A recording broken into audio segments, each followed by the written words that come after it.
Good morning. Welcome to business breakfast show.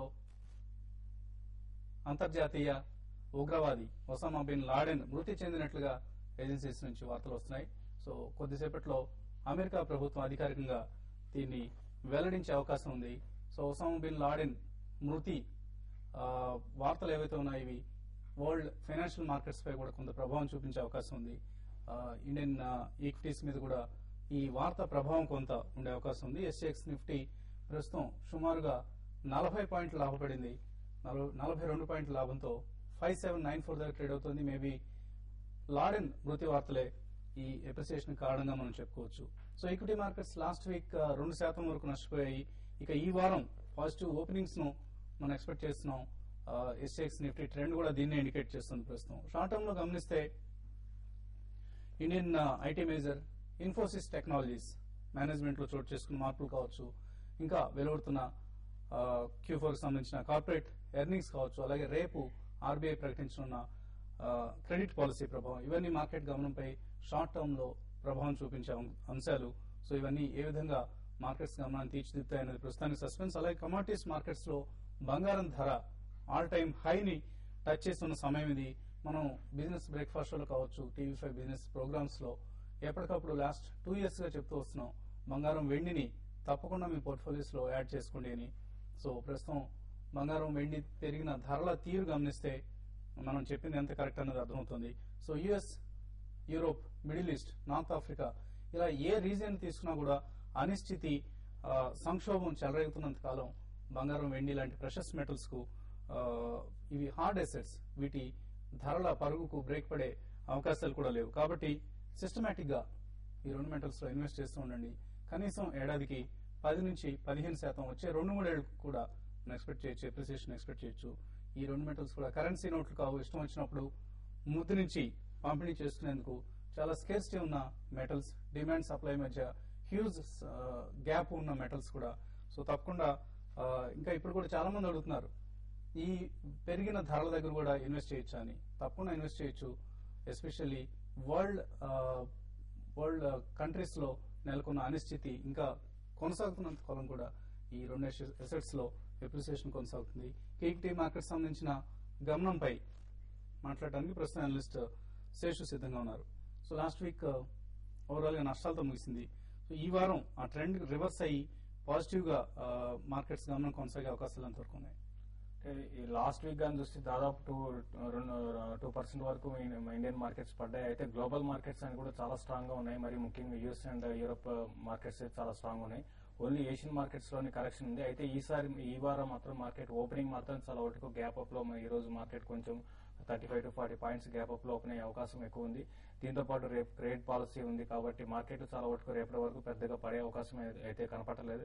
దీంతో పాటు మనకి 5730 అండ్ 5740 దగ్గర లాస్ట్ ఒక 2 times కూడా చూసాం. మార్కెట్ ఇక్కడ నుంచి బౌన్స్ బ్యాక్ కావడం చూసాం. కాబట్టి ఇక్కడ నుంచి కొంత మార్కెట్ లో బౌన్స్ బ్యాక్ ఎక్స్పెక్ట్ చేయొచ్చు. దీంతో పాటు దాదాపు స్టాక్స్ F&O లో ఉన్న స్టాక్స్ చాలా స్టాక్స్ లో ఎక్కువ శాతం షార్ట్ సెల్ అనేది లాస్ట్ వీక్ గమనించాము.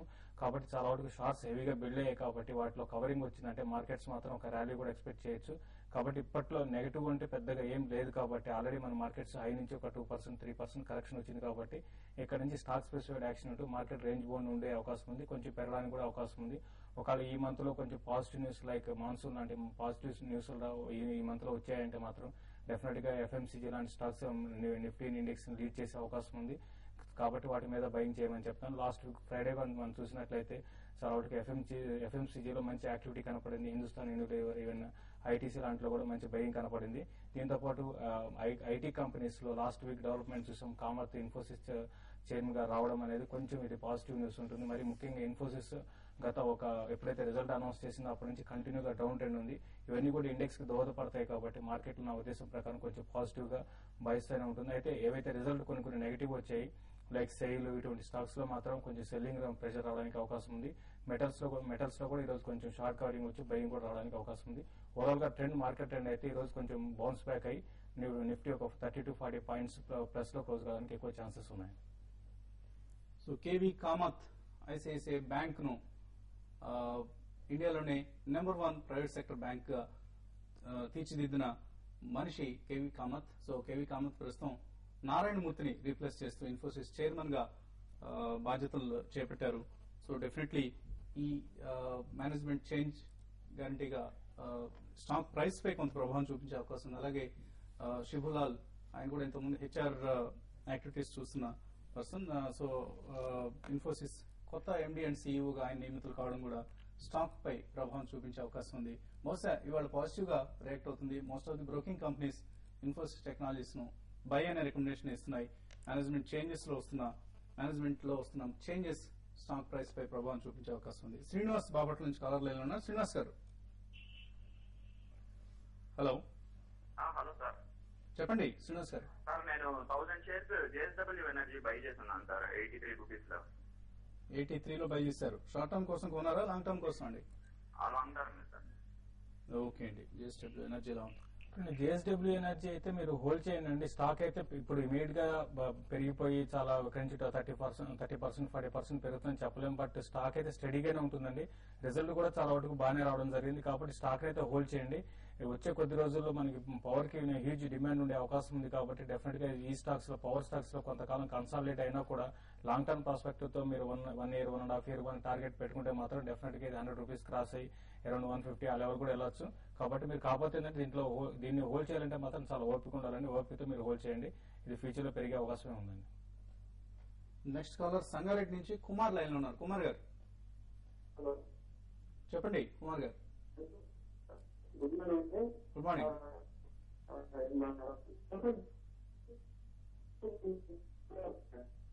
ఆడియో బ్రేక్ అవుతుందండి. మీరు మొబైల్ నుంచి మాట్లాడుతున్నారా? మొబైల్ నుంచి మాట్లాడుతున్నారు. హలో, యా, ఇప్పుడు ఓకే అండి, చెప్పండి.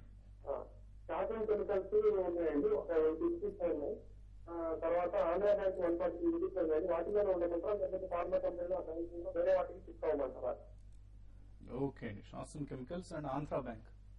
ఆంధ్ర బ్యాంక్ మీరు హోల్డ్ చేయండి. ఆంధ్ర బ్యాంక్ లాస్ట్ కొన్ని రోజుల్లో కొంత కన్సాలేషన్ లో ఉంది. ఇది ఇంకా ఫర్దర్ కూడా కన్సాలేషన్ అయ్యే అవకాశం ఉంది. ఎప్పుడైతే ఇన్ఫ్లేషన్ కంట్రోల్ ఉండి అప్పుడే ఈ బ్యాంక్స్ అన్ని కూడా బాగా పెరిగే అవకాశం ఉంది. అయితే ఈ మాన్సూన్ కానీ, గుడ్ మాన్సూన్ కానీ ఉందంటే మాత్రం డెఫినెట్ గా బ్యాంకింగ్ లో మళ్ళీ బ్యాంకింగ్ స్టాక్స్ మార్కెట్ లీడ్ చేసే అవకాశం కనపడుతుంది. కాబట్టి ఆంధ్ర బ్యాంక్ మాత్రం మీరు హోల్డ్ చేయండి. అయితే కొంచెం డౌన్ సైడ్ కూడా మార్కెట్ లో కరెక్షన్ వచ్చినప్పుడు ఆ బ్యాంక్స్ కూడా కొంచెం నెగిటివ్ గా రావడానికి కూడా అవకాశం ఉంది. కాబట్టి కొంచెం డౌన్ సైడ్ అయితే ఉంటుంది. శాసన్ కెమికల్స్ ని మీరు హోల్డ్ చేయండి. మళ్ళీ వేరే ఫార్మాకి చాలా ఫార్మా ఉన్నాయి కూడా శాసన్ కెమికల్ కూడా బాగా పెరిగే అవకాశం ఉందండి. రెండు కూడా హోల్డ్ చేయండి. అయితే లాస్ట్ వీక్ మాత్రం మిడ్ క్యాప్ లో బాగా సెల్లింగ్ వచ్చింది. దీంతో పాటు మిడ్ క్యాప్ లో సెల్లింగ్ వచ్చిన కూడా ఫార్మా స్టాక్స్ బాగా బయింగ్ కనపడిందండి లాస్ట్ వీక్. కాబట్టి ఫార్మాలో ఫ్రెష్ అప్ ట్రెండ్ ఉంటుంది. ఫార్మా స్టాక్ మిడ్ క్యాప్ లో బై చేసుకోవచ్చు అండి. నెక్స్ట్ కాలర్ సందీప్, చిలకలూరుపేట నుంచి. సందీప్, త్రివేణి క్లాస్ అండి. ఏ రేట్లో కొన్నారండి? ఇది 18లో కొన్నాను. మీ డౌట్ ఏంటండి? అంటే బాగా తగ్గింది కదా. ఓకే అండి. త్రివేణి గ్లాస్ పరిస్థితులు అంటే మామూలుగా ఇటువంటి స్టాక్స్ అన్ని కూడా కొంచెం జాగ్రత్తగానే ఉండాలండి. ఇది ఆల్మోస్ట్ ఈ మధ్యకాలం లో దగ్గర ఉంది. ఇది పెద్దగా పెరిగే అవకాశం అయితే నాకైతే కనపట్లేదండి. బెటర్ ఏంటంటే ఇది ఏమాత్రం కొంచెం పెరిగినా కూడా స్టాక్ నుంచి ఎగ్జిట్ అయిపోయి వీటికన్నా మంచి స్టాక్స్ ఉన్నాయి కాబట్టి అందుబాటులో వాటిని బై చేయమని చెప్తాను. కంపెనీ ఫండమెంటల్ గా పెద్దగా ఏమి గొప్ప కంపెనీ కాదండి. కాబట్టి మీరు ఏమాత్రం కొంచెం అప్ అండ్ ఉంటే మాత్రం ఎగ్జిట్ కాండి. ఓకే అండి. సో బిజినెస్ బ్రేక్ఫాస్ట్ షోలో ఇప్పుడు చిన్న బ్రేక్ తీసుకుందాం.